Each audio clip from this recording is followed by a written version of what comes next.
One crew's crash is another man's treasure in Huntington. An armored truck crashed during this week's snowstorm. And then in a bizarre turn of events, as News Channel 15's Adam Widener explains, a local man gets to keep the loose change that spilled on his property.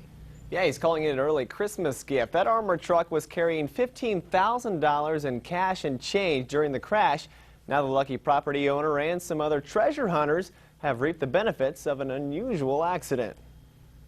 Really strange turn of events. Wade Perkins is a self-proclaimed treasure hunter and coin collector, but he discovered his most recent treasure right in his front yard. Wading through icy cold, muddy water. Sometimes it's pennies, sometimes it's not, so. An armored truck lost control during Tuesday's snowstorm and slammed into Perkins' tree trunk. It dumped $15,000 of change and cash on North Clear Creek Road in Huntington County. Crews picked up most of it, but the snow was coming down so hard it began covering some of the change. So the company had to cut its losses and let street crews plow the road.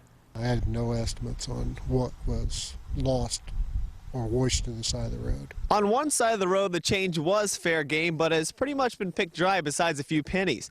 But on the other side of the road, the change fell on private property, which means that it's an early Christmas gift for some lucky residents. I was told, you know, it's kind of a loss. It's on my property, and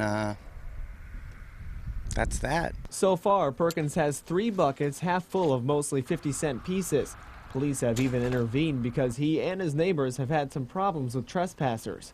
No one else is going to pick it up, you know. I am. It's on my land, so. What's even more ironic, Perkins just bought the property 3 weeks ago and is happy to brave the mud, snow, and sometimes ice looking for buried treasure. As for the exact amount on his property, he says that may forever remain undiscovered.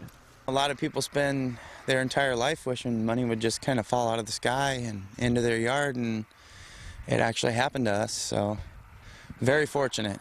In Huntington County, Adam Widener, News Channel 15.